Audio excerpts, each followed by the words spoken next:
What's good, everybody? Take Casey back here, continuing the countdown of the top 100 wrestlers of 2025. I'm also going to kind of mix in my honorable mentions for my best matches of the 2025. So overall, I had 21 matches that were 4.5 stars or higher. So I got 11 honorable mentions. I'm going to mix those in as they come up with other wrestlers. And then what we don't cover, I will cover at the end. So let's jump right into it. Coming in at number 25 for the top wrestlers of 2025, I have the Young Bucks. The Young Bucks are my all-time favorite tag team. Not surprising that they're here. Switching back face obviously helps them out. Trying to pull up all their matches here. Their top match, which is in the honorable mentions, was the Forbidden Door Lights Out Steel Cage match. I went 4.5 on that, featuring the Golden Lovers, Hiroshi, Tanahashi, the Deathriders, Ospreay, Darby. That was their best match. I also really liked their Wrestle Dynasty match, the three-way tag against Naito, Hiromu, and Jeff Cobb and Great Khan. I thought they had the best match at All In against Swerve and Ospreay, and I liked their match against Jurassic Express in October, so that must be Wrestle Dream. But only one match in the top 21, which was that Lights Out Steel Cage match. Coming in at 24 is Zack Sabre Jr., the man who defended the belt at Wrestle Kingdom as well as Wrestle Dynasty, dropping it to Goto, winning it back from Goto, dropping it to Takeshita. Pretty solid year from Zack. He has one match in my top 10, so I'm not going to touch on that one quite yet, but I believe I went 4-star on the Takeshita match. Yep, 4-star on the Takeshita match, which is the second best match, not in the honorable mentions, but very good, where he lost the belt to Takeshita. A good match against Finlay as well. I believe that was in Chicago.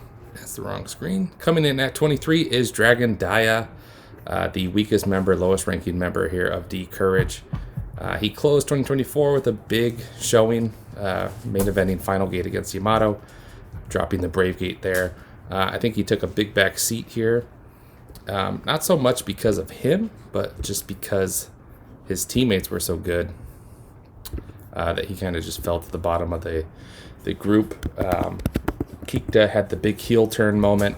Yuki Yoshioka came back from an injury, and then Ryoya Tanaka took a big rise as the Brave Gate guy. Best match in the honorable mentions, the match where they lost the Twin Gate titles to JackyRiiita.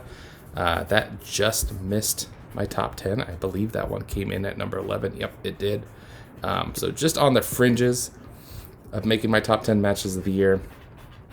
He also was involved in the three-way trios match, Team Mexico, Love and Peace, and D Courage. That was very high. That's kind of on the consensus list of best Dragon Gate matches of the year. I wasn't quite as high on it. I have other matches that we'll get into. I went 4.25 on that. They won the belts from Kota Lee. I really liked that match. They had a D Courage versus D Courage match at the build of the Dead or Alive cage match. That was really good. And then also the Dead or Alive cage match as well. All those matches, I went 4 stars on the year. Dragon Dia, number 23. Number 22 is Ben K, the leader or co-leader of Love and Peace. He was the leader of Gold Class, co-leader of Love and Peace. Ben K is the heavyweight former Dreamgate champion of the group. So he kind of gets the big single matches out of everyone. But most of Love and Peace's work is through Triangle Gate in trios matches. He has one match in my top 10, so we'll cover that when we get there. But they also had... What match is this? Oh, he was in the Hyo versus Hyo match. That's right. That is in my honorable mentions. That on cage match is the top Dragon Gate match of the year. It is very good. I didn't love it quite as much on rewatch. It was right on the fringes of being in my top 10. Then I rewatched it. Didn't like it quite as much. Still a 4.5-star match, so by no means is it a bad match. It is a very, very good match. He's in that aforementioned three-way match with Team Mexico and D Courage. I also really enjoyed... Oh, this is not the match I was thinking of. He's also in... I think it was the last Kurikan of the year. They did a trios match against Natural Vibes. That's right. That was in the Triangle Gate tournament. I went 4 stars on that. Also went 4 stars on the main event of the Dragon Gate USA show, Gate of Revolution. So just one match in the honorable mention. He's got one match in the top 10. But he had 5 matches overall that I went 4 stars on. Coming in at 21 is probably the wrestler of the year. That is Mistico. Mistico, only honorable mention is in my top 10 matches, so we're not going to cover his matches right here. Had just a tremendous showing in CMLL. Sold out, I think, every Arena Mexico show he was on, as well as sold out, I believe, every MLW show he was on. No one does business quite like Mistico. At the peak of his powers as a wrestler, I bumped him up a few wrestlers here that scored higher than him in terms of match totals, but I don't watch a lot of CMLL, so if I had watched all the Mistico matches, I think he would fare a little better here. And also, you just got to give him credit for the year he's had, even if I don't quite have him represented properly on my list. One man can only watch so many matches. He had a tag match where he teamed with Mascara Dorada against Hologram and Commander El Titans de Sky. I went 4 1/4 on that. That is the best match besides the match in my top 10. So we'll shout him out for that one. Coming in at number 20 is Kazuchika Okada. Okada kind of gets a lot of slack since coming to America as being like overrated or not trying. He definitely doesn't always try, but I do think he can summon it when he wants to. He just doesn't want to summon it all that often. I didn't go 4 stars on the Omega match at All In, but I did go 4 stars on 3 matches here, including one of the honorable mentions. Best match of Okada's year was him tagging with Konosuke Takeshita, challenging for the AEW tag titles against Brodido. But I also loved his singles match with Speedball from Double or Nothing, and he had a singles match, the triangle match at All Out with Takeshita and Dorada. So a lot of multi-man stuff, working with Speedball, working on Omega, a lot of working with the top guys. So maybe slightly overrated, but just know when to pick my spots with Okada. And so I still really enjoy his work overall. Number 19 was just mentioned, Mascara Dorada. Obviously that tag match with Mistico, the 3-way with Okada and Takeshita. And I'm sure there's a couple others on here. He worked either Speedball or Kevin Knight in Arena Mexico. I really liked that match. He worked Bandido in Arena Mexico. That was really good. And then the anniversary show, I liked the trios match they put on too with Atlantis, Neon, Dorada against Hechicero, Volador, Zandukin, and Dorada Commander. I also have on there. That's what I was thinking of, the Dorada Commander match, I believe. That was from November. Sky's the limit for this kid. I think he's still only 23. Cracking the top 10 here. Coming in at number 18 is Mochizuki Jr. It took me a while to really come around on him. Everyone talks about how good he is. He kind of had a down-cycled year this year, so I think that's why it took a while for me to get into it. But he does have 2 matches that crack my top 10, as well as that aforementioned Hyo contra Hyo match from May, right after Dead or Alive. It's all trios in like 8-way tags. Not a whole lot of single stuff for him. He had a match against Daiki Yanaguchi. I went 3.5 in a match against UT. I believe that was for the Brave Gate. I went 3.5. But the guys he really meshes with, he's only really wrestled in trios this year. So we'll see what happens with him in 2026. He is the trios champion now, so I expect more trios matches to continue. He wrestles his dad every now and then. I wasn't super high on the match this year, but I think that was like in January when I was still learning the roster. Coming in at 17 is Yoshioka, soon to be Dreamgate champion. He was just announced to take on Kikta Uno Dos Tres in February. I'm pretty confident he's going to win the belt. They kind of spoiled it by announcing he's going to be on the WrestleMania tour this year. So I think with him being the only D-Courage guy announced, kind of tips the hand that the Dreamgate champ's going to be there. It took a while for him to ramp up this year because he was working the storyline with coming back from a 14-month injury with his eye. I think there was a little bit of real ring rust, but I also think his stoic presence in playing the character, he was holding back. You hear a lot modern days about how guys intentionally work bad because they're heels. They don't want you to cheer you. I think this was kind of a version of this where he was holding back to sell the story, especially because he was kind of selling a losing story to begin with. He came back, replaced Kikta in the Rey de Parejas tournament, and him and Daya proceeded to lose pretty much every match. It took him a while to start winning. Really didn't start winning until Hiroshi Tanahashi gave him the high fly flow. Then his year turned around. That's when most of his good work starts as well. He was in the aforementioned Dead or Alive cage match and the D-Courage versus D-Courage match. I've already talked about all the matches he was in because most of them were with Daya. But I went a little higher with him. just because he had the King of Gate run to end the year, and the single stuff really started to turn around in Q4.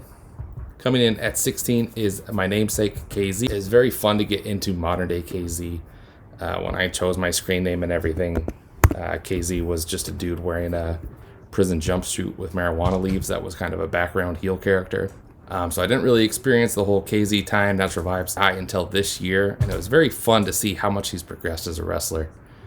He has one match in my honorable mention, and that was my favorite match live at Dead or Alive, which was the Triangle Gate match where him, Strong Machine J, and Flamita won the Triangle Gate titles against the Paradox team of Suzumu Kagetora, BB Hulk. I went 4 stars on his singles match, Dreamgate match against YAMATO. This one fares a bit higher on cage match. I think it's like the number 4 or 5 Dragon Gate match on the year. I didn't love it quite that much, but it was very good. I probably would like it a little more had I rewatched it. That looks like that's the Dragon Gate USA match. Yep, went 4 on that, the main event of that. And then he was in that 4-way triangle match, the November Korakuen. And I got one more 4-star on here. Let's see, what match is that? Oh, and that's the I already talked about that one too. That was the decider match in the Triangle Gate tournament in December. Coming in at 15 is the Wonder Rookie Homare. Homare had one of the best rookie years, I think, of all time. I'm not the greatest historian, but just seeing how good this kid is at 20 years old, debuting in August 2024. Phenomenal stuff. He's got a match in my top 10. He doesn't have a match in the honorable mention besides that. But I went above 4 or above in that aforementioned again. I really liked that 4-way triangle match from the November Korakuen Hall show. He did 3 matches in the Ray Day Parade House. I went 4 stars on the match with JackyRiiita. And then I went 4 1/4 when he won the Triangle Gate match the following night at the November Korakuen's team with Shun and Gianni Valletta against Ishin, Kato, and Kai. Coming in at 14 is Ryoya Tanaka, the current Bravegate champion. Tanaka has had a phenomenal singles run since winning this Bravegate title. He had some good work to begin the year, but once he got his singles theme music, they started pushing him in the Bravegate. He started really working on his body. That seemed to be the start of his push, and the ring work followed the dedication to the body. I went 4 stars when he beat UT for the belt. I went 4 stars in the Decourage match. And then he also had an early match teaming with Kikta against JackyRiiita back in February. I liked Kikta and Tanaka as a tag team. That's why I think in 2026 there's a real possibility Tanaka turns heel and joins Gachadokuro. I would like to see him and Kikta reform that tag team. I think that's a good way to move him up the card into more of the heavyweight division and cycle Kikta down while still keeping him strong in the Twin Gate range, just below the Dream Gate range. He was the 3rd member of the Decourage Love and Peace Team Mexico Triangle match. And then I really loved his defense against Mochizuki from Dangerous Gate. It was a bit sloppy, and it was more just the spectacle of seeing Mochizuki work the Brave Gate style. But 4 1/4 star match nonetheless, and he obviously played his part. Coming in at 13 is Kenny Omega. Kenny Omega is probably my favorite wrestler of the 2010s, going into early AEW.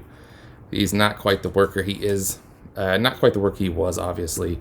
Can still summon it from time to time. He's got one match in my top 10 here in 2025, as well as the aforementioned, blanking on the word, Lights Out cage match.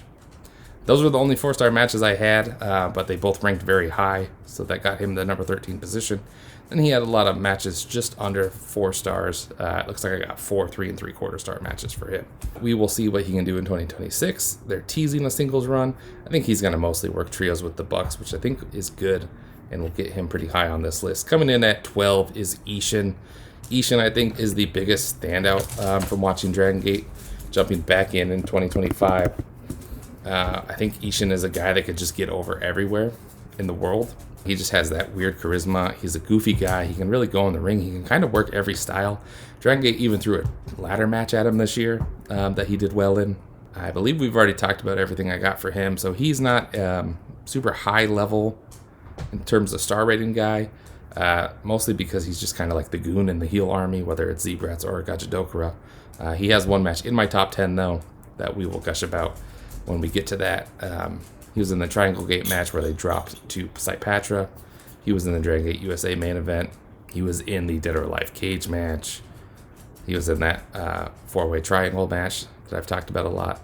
Then a lot of singles work where I went like 3.5, facing Johnny Valletta, facing Yuki Luis Monte, Homare. I'm very excited to see where he progresses. The sky's the limit with this guy. I'm not sure if they'll keep him heel. I could see him running his own face unit.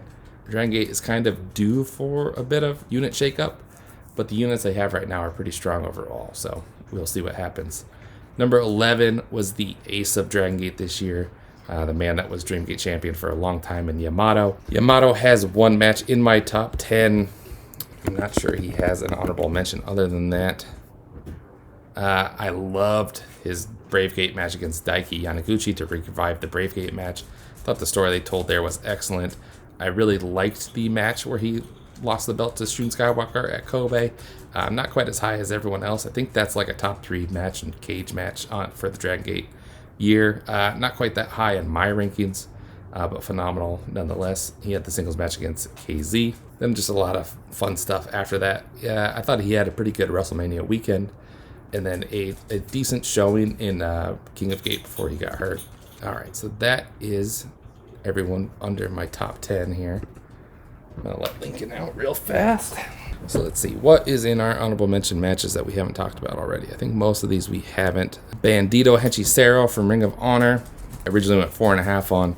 This is one of the matches I didn't rewatch just because I knew it was long.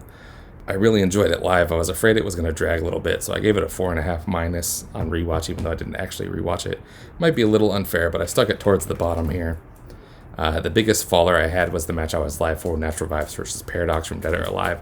Didn't hold up on tape 7 months later like it did being live in the arena. Will Ospreay versus Kyle Fletcher in a steel cage match. I watched this twice in March, so I didn't rewatch it here at the end of the year because I had already watched it twice. I went 4.5 stars both times on it.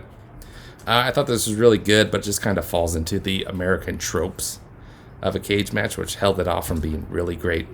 Obviously, a lot of good spectacle in it, though. Hiroki Goto defending the belt against David Finlay at Genesis, I thought was excellent. 4.5 there. Not my favorite Goto match of the year. Was my favorite David Finlay match, but I thought these two both had a strong year, as you'll see with their standings. Finlay, I think, was in the low 20s, early 30s, and Goto still to come. A bit of a tease there. Gabe Kid and Yota Tsuji from New Beginnings, I really liked. I think they had a trilogy this year. I don't think I watched all 3, but I did really love the match from New Beginnings. I went 4.25 on this watching it live because I was deflated by the finish.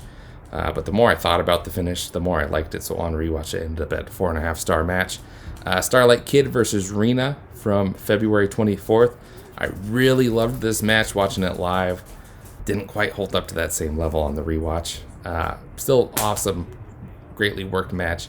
But I just wasn't as into the missions and limb work and stuff the second time around. And the final honorable mention I have yet to mention here. This is number 12 on my list, right behind JackyRiiita and Yoshioka and Dragon Dia, and that was the Chihiro Hashimoto 10-year anniversary match where she main evented against Sareee at Sendai Girls. I thought this match just fucking rocked. These girls were awesome. I'm very, very fond of this match. I went 4.5 stars on it both times. First time I was super locked in and then just really deflated by the ending. Second time, I knew the ending was coming, so the ending didn't kill me quite as much. But the stuff in between just wasn't quite as high on that time. So 4.5 both watch throughs there. Thanks, guys. Let's see. Where am I at time-wise? Yeah, we'll end it there. That's about 20 minutes. Thanks, guys. Have a good one. Bye.